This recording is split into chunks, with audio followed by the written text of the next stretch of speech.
بسم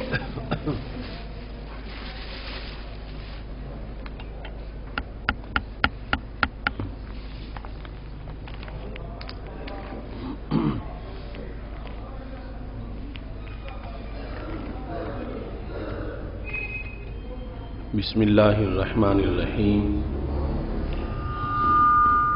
رب اشرح لی صدری ویسر لی امری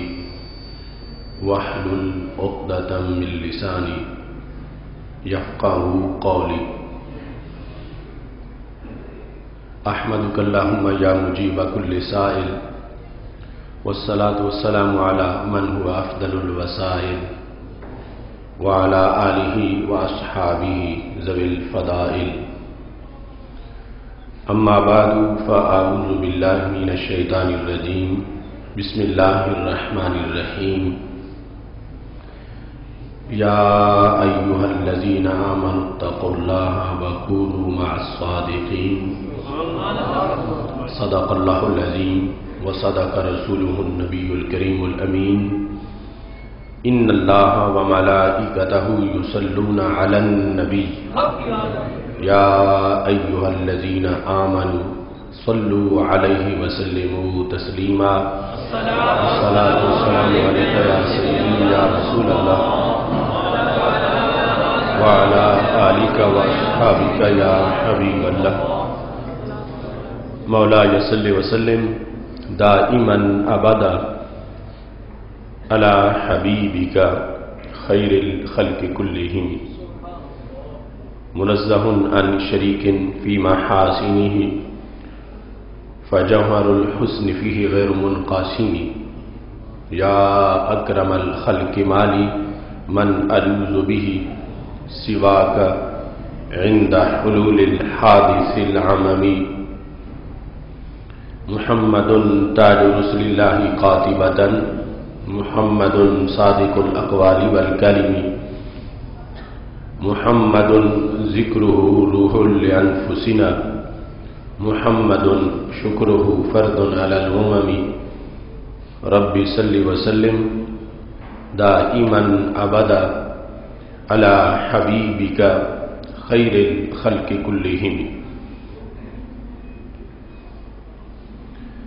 اللہ تبارک و تعالی جل جلالہ وعم نوالہ واتم برہانہ وعظم شانہ وجل ذکرہ وعز اسمہ کی حمد و ثنا اور حضور سرور کائنات مفخر موجودات زینت بزم کائنات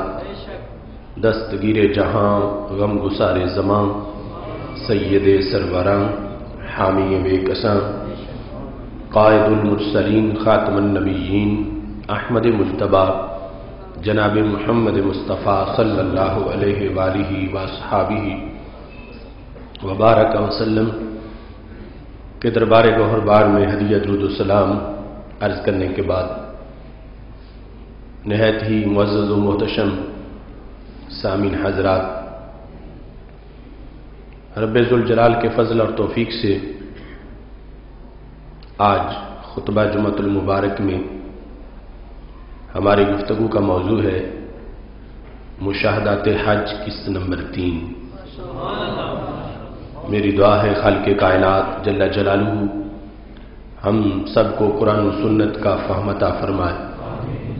اور صادقین کا ساتھ دینے کی توفیق عطا فرمائے۔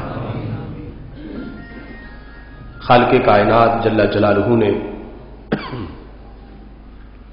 قرآن مجید برہان رشید میں ایمان والوں کو جہاں تقوی کا حکم دیا وہاں صادقین کی معیت کا بھی حکم فرمایا۔ یا ایہا الذین آمنوا اتقوا اللہ، اے ایمان والو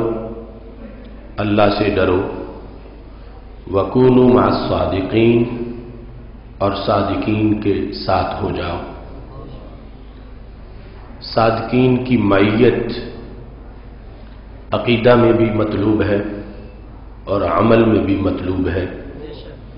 کہ اس عقیدے پر رہو جو صادقین کا عقیدہ ہے اور وہ کام کرو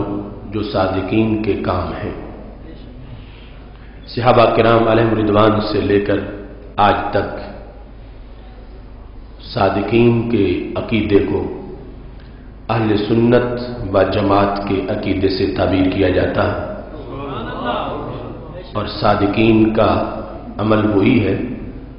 جو قرآن و سنت میں جس کی وضاحت ہے، فقہ اسلامی میں جس کی تفصیلات موجود ہیں، اور اللہ کے فضل سے اہل سنت و جماعت کے ائمہ مشائخ یہ عقیدہ و عمل کے لحاظ سے اس نقطہ عروج پر ہے جس کو قرآن مجید صادقین کے مرتبے سے تعبیر کرتا ہے۔ مشاہدات حج کے لحاظ سے دو اقساط کا تذکرہ پہلے ہو چکا ہے، جس میں بہت سی چیزیں بیان کی گئیں۔ ان دونوں میں سید عالم نور مجسم شفیع معظم صلی اللہ علیہ وسلم کے دربار گہر بار میں جو حاضری کے آداب ہیں ان پر تفصیلاً بحث ہوئی، اور موجودہ مسلط طبقہ اور اس کا جو لٹریچر ہے اس کو پیش کر کے اس کے مقابلے میں جو قرآن و سنت کا پیغام اور 14 صدیوں میں جو امت کا اجماعی موقف ہے اس کا تذکرہ کیا گیا، اور اس وقت بھی مختلف ممالک اور بلاد اسلامیہ میں جو صحیح افکار اور صحیح عقائد کی ترجمان آواز ہے اس سے بھی حوالہ جات آپ کے سامنے پیش کیے گئے۔ اس سلسلہ میں یہ کتاب جو میں آپ کے سامنے اس وقت پیش کر رہا ہوں یہ اپنے ظاہر کے لحاظ سے بھی بڑی خوبصورت ہے اور باطن کے لحاظ سے بھی بڑی خوبصورت ہے۔ وصف المسجد نبوی الشریف، جو مسجد نبوی شریف کے تعارف پر لکھی گئی، جس میں مسجد نبوی شریف مختلف ادوار میں جو اس کی صورتحال تھی، اور پھر جو آثار رسول صلی اللہ علیہ وسلم، مختلف کنویں، مختلف مکانات، صحابہ کرام رضی اللہ تعالیٰ عنہ کے اور دیگر بہت سی امور سے اسے مزین کیا گیا، اور واقعی یہ امت کے لیے ایک بہت بڑی دستاویز ہے، ڈاکومنٹس کے لحاظ سے بھی، اور ویسے قرآن و سنت کے دلائل مختلف موضوعات پر دیے گئے، اور یہ وہاں پر عام سٹالوں پہ دستیاب ہے۔ اس میں مصر کے سب سے بڑے مفتی جو ہیں ان کا کی تقدیم بھی ہے، علی جمعہ ان کا نام ہے، اور ڈاکٹر خالد محمد حامد جنہوں نے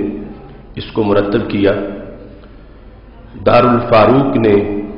اس کو شائع کیا، اور اس میں اہل محبت کے لیے بہت سا سامان موجود ہے۔ سید عالم نور مجسم شفیع معظم صلی اللہ علیہ وسلم کے در کی حاضری کے لحاظ سے اس کتاب میں جو تفصیلات ہیں وہ بھی اختصار سے کچھ آپ کے سامنے عرض کرنا چاہتا ہوں۔ جس طرح کہ پہلے یہ حقیقت واضح کی گئی کہ موجودہ طبقہ یہ کہتا ہے کہ اگر کوئی شخص مدینہ شریف جانا چاہے تو نیت مسجد نبوی شریف کی ہونی چاہیے، اور رسول اللہ صلی اللہ علیہ وسلم کی قبر شریف کی زیارت کی نیت نہیں ہونی چاہیے، اور اس کو شدید الفاظ میں انہوں نے منع کیا ہے، اور یہ لاکھوں کروڑوں کی تعداد میں ہینڈ بل شائع کیے جاتے ہیں، تقسیم کیا جاتا ہے۔ میں نے آپ کے سامنے مختلف صدیوں کے اماموں کی جو تصانیف ہیں، اور اس وقت بھی بلاد عربیہ کے مختلف جو حج کی کتابیں تھیں ان سے آپ کے سامنے یہ بیان کیا کہ ہر زمانے میں جو ابواب لکھے گئے تو وہ ابواب جو تھے باب زیارت النبی صلی اللہ علیہ وسلم یا باب زیارت الرسول صلی اللہ علیہ وسلم، اس انداز سے انہیں لکھا گیا، اور اس کے تحت پھر اس کا طریقہ بھی تفصیل سے جو بہو آج اہل سنت و جماعت کا طریقہ ہے وہ ان حوالوں سے بیان کیا گیا۔ یہ کتاب جو وہاں سٹالوں پہ موجود ہے اور اس موضوع کی اس وقت کی سب سے بڑی کتاب ہے، اس میں بھی مدینہ شریف کی حاضری کا ذکر اسی انداز میں ہے جس انداز میں اہل سنت و جماعت حاضری دیتے ہیں۔ یہاں اس کتاب کے صفحہ نمبر 17 پر جو باب ہے وہ ہے زیارت سیدنا رسول اللہ صلی اللہ علیہ وسلم، زیارت سیدنا رسول اللہ صلی اللہ علیہ وسلم، اس کا باب قائم کیا، اور اس کو یہ نہیں کہا باب زیارت المسجد النبوی کہ مسجد نبوی شریف کی زیارت کا باب، جس طرح آج وہاں کی چھپی ہوئی جو حج کی کتابیں ہیں ان میں وہ باب ہے۔ انہوں نے باب قائم کیا زیارت سیدنا رسول اللہ صلی اللہ علیہ وسلم، نبی اکرم صلی اللہ علیہ وسلم کی زیارت کا باب، اور اس میں انہوں نے یہ لکھا مشروعیت زیارت سیدنا رسول اللہ صلی اللہ علیہ وسلم، کہ اس زیارت کا جواز، اس کے دلائل کیا ہیں، تو لکھا من القرآن الکریم، اس کی دلیلیں قرآن کریم میں بھی ہیں، من الاحادیث النبویہ الشریفہ، اس کی دلیلیں احادیث شریف میں بھی ہیں۔ اس کے بعد انہوں نے کہا اس کی دلیلیں قیاس سے بھی ہیں، اس کی دلیلیں اجماع سے بھی ہیں، اس کی دلیلیں عقل سے بھی ہیں، اور اس کی دلیلیں چاروں جو فقہ ہیں اسلامی،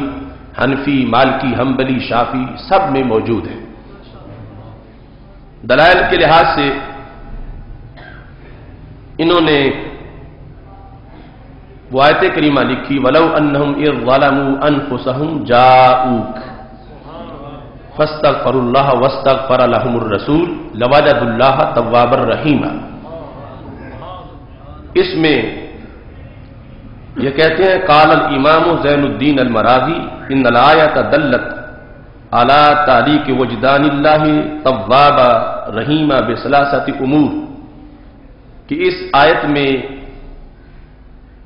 یہ بتایا گیا ہے کہ اللہ کو تواب پانا اور اللہ کو رحیم پانا، کہ بندے کے لیے اللہ تواب بنے اور بندے کے لیے اللہ رحیم ہو، اس کو تین باتوں پر معلق کیا گیا۔ تین شرطیں پائی جائیں تو پھر اللہ توبہ کا دروازہ بندے کے لیے کھولتا ہے، تین شرائط ہوں تو پھر اللہ بندے کے لیے رحمت کرتا ہے۔ المجیء الی الرسول صلی اللہ علیہ وسلم، پہلے نمبر پر بندہ نبی اکرم صلی اللہ علیہ وسلم کے پاس جائے، واستغفارہم، اس کے بعد بندہ جا کے استغفار کرے، واستغفار الرسول لہم صلی اللہ علیہ وسلم، اور پھر نبی اکرم صلی اللہ علیہ وسلم بھی ان بندوں کی سفارش فرمائے۔ تو یہ تین کام پائے جائیں تو آیت سے ثابت ہوتا ہے کہ رب ذوالجلال رحمت بھی فرماتا ہے اور اس بندے کی توبہ کو قبول فرما لیتا ہے۔ کہتے ہیں قال الامام الصالحی وہذہ رتبہ لا تنقطع بموتہ صلی اللہ علیہ وسلم، کہ نبی اکرم صلی اللہ علیہ وسلم کی جو یہ شان ہے کہ آپ کے پاس جو جائے آپ اس کے لیے سفارش کریں تو اللہ در رحمت کھول دیتا ہے۔ تو کہتے ہیں یہ صرف آپ کی ظاہری حیات کے ساتھ خاص نہیں تھا، اب بھی یہ شان آپ کی برقرار ہے۔ جو شخص اس نیت سے جاتا ہے اور یہ شرائط پائی جاتی ہیں تو خالق کائنات جل جلالہ اپنی خصوصی رحمت اس شخص کو عطا فرماتا ہے۔ احادیث کو پیش کرتے ہوئے انہوں نے کہا کہ حضرت عبداللہ بن عمر رضی اللہ تعالی عنہ سے یہ روایت ہے کہ نبی اکرم صلی اللہ علیہ وسلم نے ارشاد فرمایا ہے من زار قبری وجبت لہ شفاعت، کہ جس نے میری قبر کی زیارت کی اس کے لیے میری شفاعت ثابت ہو گئی۔ اس کو سر ترس ذکر کیا، اس کے بعد دیگر احادیث کو بھی ذکر کیا اور اس حدیث کی سند کی بحث کی۔ آج کا قبضہ گروپ اس حدیث کو موضوع قرار دیتا اور اس حدیث کے بارے میں ہر جگہ جو درس ہو رہے ہوتے ہیں، لیکچر دیتے ہیں یا جتنے بھی کتابیں چھاپتے ہیں، اس حدیث پر تنقید کرتے ہیں کہ یہ گھڑی ہوئی بات ہے، یہ حدیث نہیں ہے۔ تو یہاں پر یہ کتاب جو وہاں پہ مکتبوں میں عام ملتی ہے اور اس موضوع کی سب سے بڑی کتاب ہے، اس میں جو الفاظ اس کے لکھے ہیں، اس کے بعد انہوں نے اس کی سند کو بھی بیان کیا ہے اور سند کو بیان کرتے ہوئے انہوں نے اس حدیث شریف کے مختلف ماخذ کا تذکرہ کیا ہے اور ان ماخذ سے انہوں نے یہ ثابت کیا ہے کہ یہ حدیث شریف حسن ہے اور اپنے استدلال کے لحاظ سے اپنے مضمون کو صحیح طور پر ثابت کرتی ہے اور امت مسلمہ کا ہر صدی کا عمل اس کے لفظوں کی حمایت کر رہا ہے اور صحابہ کرام رضی اللہ تعالی عنہم کو جو معمول تھا اس معمول سے اس حدیث شریف کے حسن میں مزید اضافہ ہوتا ہے۔ اور یہاں تک انہوں نے اس چیز کو بیان کیا کہ سید عالم نور مجسم شفیع معظم صلی اللہ علیہ وسلم سے حضرت ابو ہریرہ رضی اللہ تعالیٰ عنہ روایت کرتے ہیں لَيَحْبِطَنَّ عِيسَى ابْنُ مَرْيَمَ حَكَمًا عَدَلًا، کہ حضرت عیسیٰ بن مریم علیہ الصلاۃ والسلام وہ زمین پہ اتریں گے، حکم بھی ہوں گے، عدل بھی ہوں گے، وَإِمَامًا مُقْسِطًا، اور اس کائنات میں انصاف کرنے کے لیے نبی علیہ الصلاۃ والسلام کے دین کو مزید پیش کر کے وہ کردار ادا کرنے کے لیے آئیں گے۔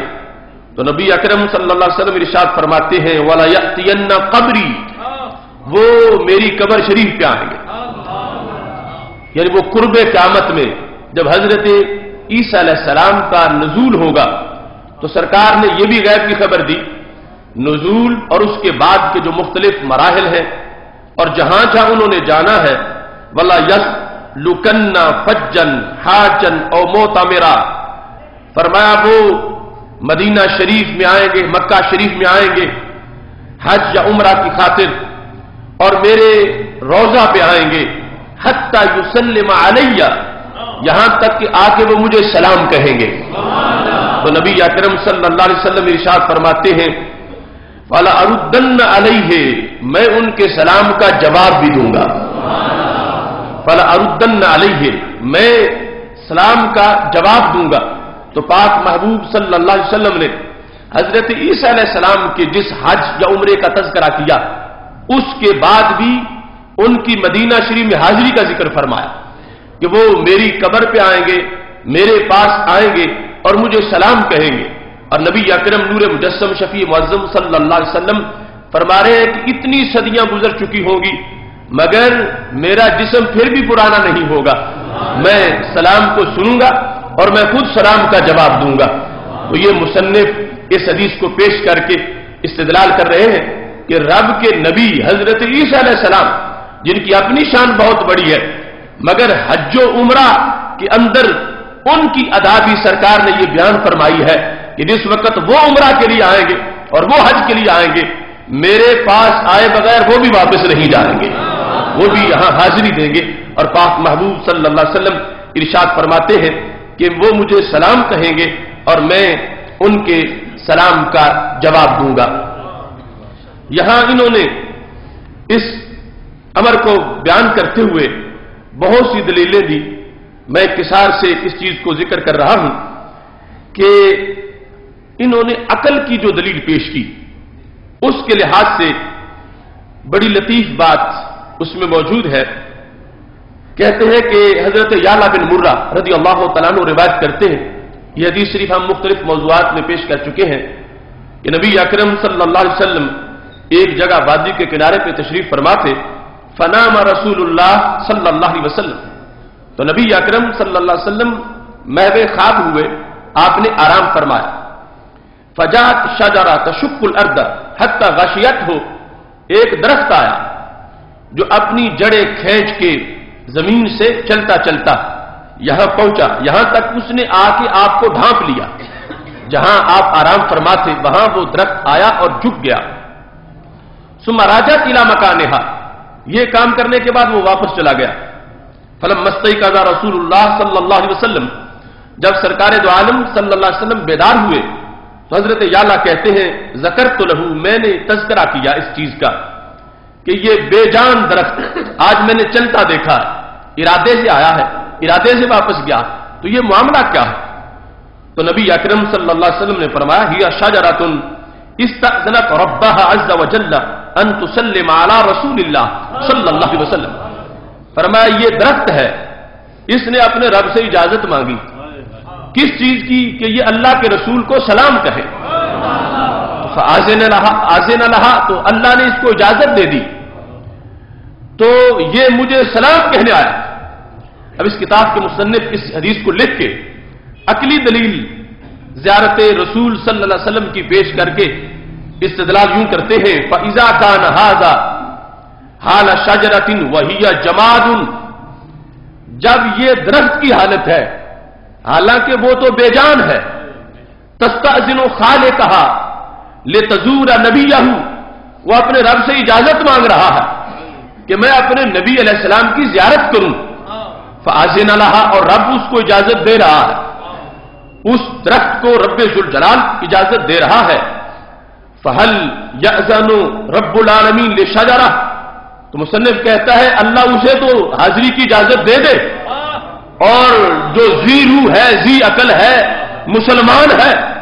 اس کو اجازت نہ دے، جو اس کے جانے سے ناراض ہو جائے، تو یہ کیسے ہو سکتا ہے؟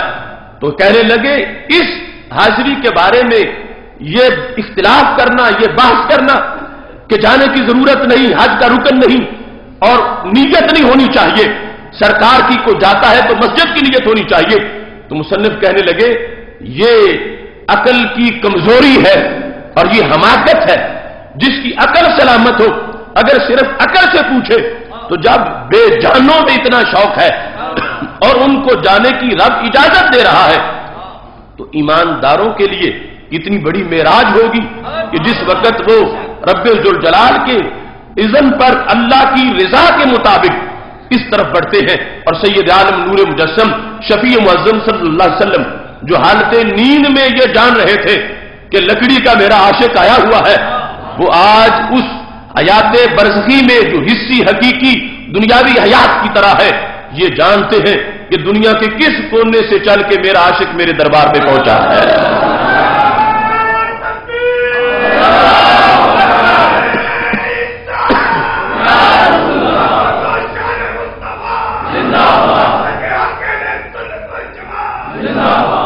اجماع کا ذکر کرتے ہوئے انہوں نے لکھا اجمعت الامت الاسلامیہ علی مشروعیت زیارت قبر النبی صلی اللہ علیہ وسلم وانہا من اعظم القرب الی اللہ. یہ کہتے ہیں کہ پوری امت مسلمہ کا اس بات پر اتفاق ہے کہ رسول اللہ صلی اللہ علیہ وسلم کے روضہ پاک کی زیارت جائز ہے، اور صرف جائز ہی نہیں، کہتے ہیں کہ اللہ کے قریب کرنے والے جو کام ہیں ان میں سے اس کا پہلا نمبر ہے. یہ قرب میں سے، قربتوں میں سے اللہ کی طرف جن کاموں سے بندہ قریب ہوتا ہے ان میں سے یہ اعظم کام ہے. اور اس سلسلہ میں اجماع کو قاضی ایاز مالکی رحمہ اللہ تعالی نے نقل کیا ہے اور اس کے مختلف ادوار کا تذکرہ ان کتب کے اندر موجود ہے. یہاں تک کہ اس کتاب میں انہوں نے اقوال علماء المذاہب الاربعہ فی حکم زیارت رسول اللہ صلی اللہ علیہ وسلم کہ نبی اکرم نور مجسم شفیع معظم صلی اللہ علیہ وسلم کی دہلیز پر حاضری کے بارے میں چاروں فقہ کے ائمہ کے اقوال ذکر کیے، فقہ حنفی، فقہ مالکی، فقہ حنبلی، فقہ شافعی، اور کہا کہ ان میں سے کسی کا بھی اس بارے میں کوئی اختلاف نہیں. اب یہ ہے آج پراپوگنڈے کی زور پر لوگ کنویں کو مینار اور مینار کو کنواں قرار دے رہے، اپنی حکومت کے بل بوتے پر یہ زہر گھولا جا رہا. اب اسی جگہ مکتبوں پہ یہ کتاب بھی پڑھی ہے کہ جہاں چھوٹے چھوٹے ہینڈ بل وہ تقسیم کر رہے ہیں اور ابن تیمیہ کی غلط سوچ اور اس کے بعد کا جو اس کا طبقہ ہے ان کی گھڑی ہوئی سوچ کو امت پر مسلط کرنا چاہتے ہیں۔ ایک طرف امت کا اجماع ہے، ساری امت ہے، اور دوسری طرف آج کا یہ ٹولہ ہے، اور پھر اس وقت کے مسلمانوں کو اپنے اقتدار کا روب دکھا کر اپنی جھوٹی فکر کو معاذ اللہ میں مسلط کرنا چاہتے ہیں۔ اس میں ائمہ اربعہ کی فقہ کے لحاظ سے، حنفی فقہ سے امام ابن حمام کا یہ قول انہوں نے پیش کیا کہ من افضل المندوبات، کہ یہاں جانا حج کے موقع پر یا عمرے کے بعد یہ مستحبات میں سے افضل ترین مستحب کام ہے۔ قریبۃ من الوجوب، یہ واجب کے قریب ہے۔ لمن لہو سع، جس کے پاس وسعت موجود ہے اس کے لیے وجوب کے قریب کا قول کیا۔ اور ابن عابدین کے فتویٰ کے مطابق کہا ان زیارت مندوبہ باجماع المسلمین بل قیل واجبۃ، کہ اجماع مسلمین میں اس کو مستحب قرار دیا گیا، بلکہ قریب الوجوب اس کو بتایا گیا۔ یہاں تک کہ جو مالکی ہیں ان میں سے حضرت قاضی ایاز، ان کا یہ قول ہے وزیارت قبرہ صلی اللہ علیہ وسلم سنت من سنن المسلمین مجمع علیہا، کہ یہ وہ طریقہ ہے کہ جس پر مسلمانوں کا اجماع ہے، اور اس میں اللہ کے دربار کا قرب انسان کو میسر آتا ہے۔ اور ساتھ ہی یہ کہا کہ یہ حاضری بندے میں عشق رسول صلی اللہ علیہ وسلم کو مزید اجاگر کرتی ہے۔ شافعیوں سے امام ماوردی کا قول پیش کرتے ہوئے انہوں نے یہ لکھا ہے کہ نبی اکرم نور مجسم شفیع معظم صلی اللہ علیہ وسلم کے روضہ پاک کی حاضری یہ مستحبات میں سے اہم مستحب ہے، اگرچہ یہ حج کا رکن نہیں ہے، مگر اس بنیاد پر کہ انسان کو اللہ کا قرب میسر آتا، اس کو عظیم ترین مستحبات میں سے قرار دیا گیا ہے۔ حنابلہ میں سے ابن قدامہ کا قول انہوں نے ذکر کیا، اور اس میں ہے وَيُسْتَحَبُّ زِيَارَةُ قبر النبی صلی اللہ علیہ وسلم، کہ نبی اکرم نور مجسم شفیع معظم صلی اللہ علیہ وسلم کی قبر شریف کی زیارت کو مستحب قرار دیا گیا ہے، اور اس پر انہوں نے بھی اجماع کا ذکر کیا ہے۔ اس بنیاد پر یہ آج کا ایک طبقہ ہے کہ جنہوں نے اب یہ شور مچانا شروع کیا اور پھر اپنے ایجنٹ تیار کیے جو مختلف بولیوں میں اس چیز کو آگے پیش کرتے ہیں اور لوگوں کا ذہن خراب کرنا چاہتے ہیں۔ اگر اللہ کا فضل ہے کہ اتنی ان کی تبلیغ، اس کے باوجود اب بھی عشق رسول صلی اللہ علیہ وسلم کا جو سمندر دلوں میں موجزن ہے، اس کی بنیاد پر آج بھی امت کا سواد اعظم اور جمہور اسی پر موجود ہے کہ وہ نبی اکرم نور مجسم شفیع معظم صلی اللہ علیہ وسلم کے روضہ پاک کی زیارت کو اپنے چاہتوں کا عروج سمجھتے ہیں، اور اپنی لذتوں کو دوبالا کرنے کے لیے نبی اکرم نور مجسم شفیع معظم صلی اللہ علیہ وسلم کے روضہ پاک کی زیارت کے لیے پہنچتے ہیں۔ اس کتاب کے اندر انہوں نے اس بحث کو بھی چھیڑا کہ وہاں جانا چاہیے تو صورتحال کیا ہونی چاہیے۔ آداب کے لحاظ سے جو طریقہ صحابہ کرام رضی اللہ تعالیٰ عنہ کا ہے اور جو حاضری صحابہ کرام رضی اللہ تعالیٰ عنہ سے ثابت ہے، اس چیز کو بھی انہوں نے مختلف امور کے ساتھ واضح کیا، اور صحابہ کرام علیہم رضوان کا عمل لکھتے ہوئے انہوں نے اس چیز کی وضاحت کی کہ ایک موقع تھا کہ جس وقت ابن عساکر میں بھی وہ حدیث شریف موجود ہے، اور بالخصوص سید عالم نور مجسم شفیع معظم صلی اللہ علیہ وسلم کے عظیم صحابی حضرت ابو ایوب انصاری رضی اللہ تعالی عنہ کے عمل سے اس کو ذکر کیا ہے۔ مسند امام احمد کے اندر بھی اور مستدرک للحاکم میں بھی اس کے الفاظ موجود ہیں۔ کہتے ہیں اقبل مروان یوما فوجد رجلا وادیا وجهه علی القبر، مدینہ شریف کا حاکم مروان آیا، اس نے دیکھا کہ ایک شخص نبی اکرم صلی اللہ علیہ وسلم کی قبر مبارک پر اپنا چہرہ رکھ کے لپٹا ہوا ہے۔ وادیا وجهه علی القبر، اپنا چہرہ قبر شریف پہ رکھا ہوا اور یوں وہ حاضری دے رہا۔ فأخذ مروان برقبته، مروان نے اس شخص کو گردن سے پکڑ لیا، یعنی یہ نہیں جانتا تھا کہ یہ شخص ہے کون، کیونکہ چہرہ نیچے تھا قبر شریف کی طرف، تو گردن سے پکڑا اور کہا هل تدری ما تصنع، تم جانتے ہو کہ تم کیا کر رہے ہو؟ جب یہ کہا فاقبل علیہ، تو اس شخص نے چہرہ اوپر کیا، فاذا ہوا ابو ایوب الانصاری، تو وہ حضرت ابو ایوب انصاری رضی اللہ تعالیٰ عنہ تھے۔ فقال نعم، تو انہوں نے کہا ہاں میں جانتا ہوں میں کیا کر رہا ہوں۔ اس کے بعد انہوں نے فرمایا انی لم آت الحجرات انما جئت النبی صلی اللہ علیہ وسلم، فرمایا میں حجروں کے پاس نہیں آیا، میں رب کے نبی علیہ السلام کے پاس آیا ہوں۔ تو مروان کو حضرت ابو ایوب انصاری رضی اللہ تعالیٰ عنہ نے یہ جواب دیا میں حجرات کے پاس نہیں آیا، انما جئت النبی صلی اللہ علیہ وسلم، میں رسول اللہ صلی اللہ علیہ وسلم کے پاس آیا۔ تو اس کے بعد آپ نے حدیث بھی بیان کی حضرت ابو ایوب انصاری رضی اللہ تعالیٰ عنہ نے، جو مستدرک للحاکم میں سند صحیح کے ساتھ موجود ہے، قبر شریف کے پاس حاضری اور وہاں آنسو بہانا۔ آج آنسو بہانے پر لوگوں کو اعتراض ہے، پوچھتے تمہیں کیا تکلیف ہے، کیوں ایسا کر رہے؟ جبکہ صحابہ کرام علیہم رضوان کا عمل دیکھو، تاریخ مدینہ دمشق کے اندر یہ حدیث حسن موجود ہے۔ سید عالم نور مجسم شفیع معظم صلی اللہ علیہ وسلم کے صحابی حضرت معاذ بن جبل کا عمل سنن ابن ماجہ میں موجود ہے کہ حضرت عمر رضی اللہ تعالیٰ عنہ آئے تو حضرت معاذ بن جبل کو روضہ رسول علیہ الصلوۃ والسلام پہ حاضری دیتے دیکھا، تو ان کی کیفیت کیا تھی؟ حضرت عمر رضی اللہ تعالیٰ عنہ نے ان کو پایا، فَإِذَا مُعَاذُ بْنُ جَبَلٍ قَائِمٌ يَبْكِي عِنْدَ قَبْرِ رسول صلی اللہ علیہ وسلم، حضرت معاذ رضی اللہ تعالیٰ عنہ نبی اکرم صلی اللہ علیہ وسلم کی قبر شریف کے پاس کھڑے ہیں اور رو رہے ہیں۔ تو مصنف نے یہ حوالہ بھی پیش کیا اور صحابہ کرام علیہم رضوان کی حاضری کے آداب اور طریقے کہ جس سے خشوع ظاہر ہو، ادب ظاہر ہو، اس انداز میں صحابہ کرام رضی اللہ تعالیٰ عنہ نے سید عالم نور مجسم شفیع معظم صلی اللہ علیہ وسلم کے دربار گوہر بار میں حاضری دی ہے۔ اور گزشتہ قسط میں جو ایک کتاب آپ کے سامنے پیش کی تھی موجودہ مسلط طبقے کی، جس میں کہا گیا کہ کسی کو سلام دے کے بھیجنا یہ بدعت ہے، سلام دے کے نہیں بھیجنا چاہیے،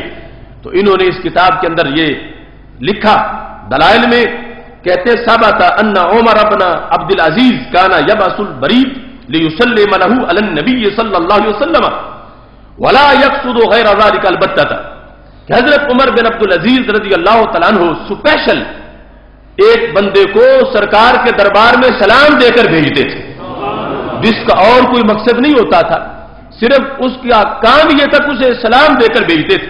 ان کا یقین ہے کہ ہر جگہ سے پہنچتا ہے اور وہ محبوب سنتے ہیں، لیکن اس کے باوجود اہتمام کے لیے اسپیشل ایک شخص کو کرایہ دے کر اس کو فارغ کر کے بھیجتے تھے کہ تم جاؤ وہاں پہنچ کے میرے محبوب صلی اللہ علیہ وسلم کے دربار میں میری طرف سے سلام پیش کرو۔ اس مقام پر انہوں نے یہ بحث بھی کی ہے،